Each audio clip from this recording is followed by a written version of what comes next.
Piper, I think, is probably the greatest heel of all time. Did you ever get a chance to meet him? I did, yeah. All right, so this was much, much later in life. Oh, my Piper story is insane. He came out with a book. I think it was called In the Pit with Piper. It's probably early 2000s, maybe. And he was doing a book signing in like the Barnes and Noble in Manhattan. Me and Q were like, we have to go. Again, me and Q go to these, we always try to, we're total fans, we love memorabilia, autographs, all that stuff. So we go to meet Piper at this thing, and we're online waiting. We waited a while. We waited like a good hour on this line for him to, because he was taking photographs and autographing his book, and he was really taking his time with people. He was very generous with people. And like once we got in the store, we saw him, and he was like up on a little dais type of thing, and we were like snaking the room. So we were watching his interactions with people. He was really taking his time. He was really like looking people in the face. Like it wasn't like a assembly line. He was like, no matter how long it took, if someone had to tell him something or a story, he listened to it. And it was with his son at the time was there as well. And it's great to see, like you love to see that someone be like live up to your expectations. I was a little nervous to meet him, but yeah, we're online and we're waiting. We're huge fans. And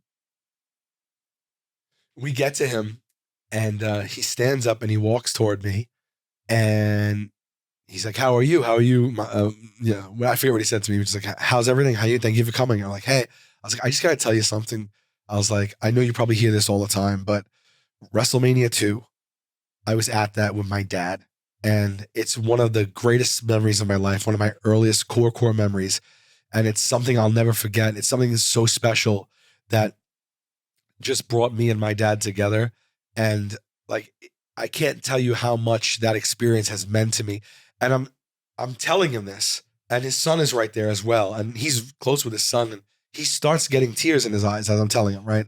And so he gets tears in his eyes, and I immediately get tears in my eyes. That's how I am. If someone gets sad, emotional, like that woman that was about to cry, I was like, oh. And I was like, I just want you to know, like, I know you hear it over and over. I hope it doesn't get old, but like, you just mean so much to people. And I could, at that time in my life, that was like the biggest thing that ever happened to me. And I'll never forget how I felt standing on my dad's shoulders. And like, I don't know, just something I'll remember for the rest of my life.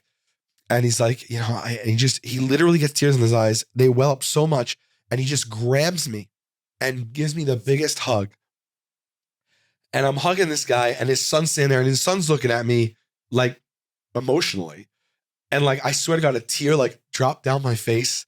And then he unhugs me and he goes, that's amazing. He's like, I have a bond with my son that's unbreakable. He's like, when did you lose your father? And I had a tear streaming down my face, and I went, my dad's at home right now. And he has tears in his eyes. He's like, oh, what? I go, I'm so sorry if I led you to believe I lost my father. I was like, I didn't. My dad's great. He's home right now. He's healthy. And he's like, oh, okay. And he's like wiping away tears, and I'm wiping away tears. And I'm like, I am so sorry. I was like, did I say he passed away? Like, I didn't, but I guess the way I was saying it, it felt like I was memorializing my dad. And so we started crying together, and he gave me the longest, deepest emotional hug because he thought my dad had passed. And then 2 seconds later, I'm like, my dad's awesome. He's just home right now.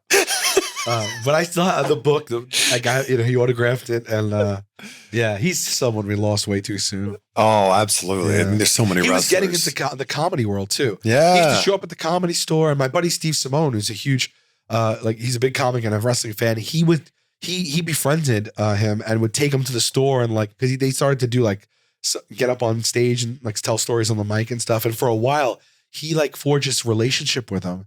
And I didn't know Steve at the time, but unfortunately, I wish I did, because I would have been able to, to maybe meet him. But he's someone I wish I would have known a little more.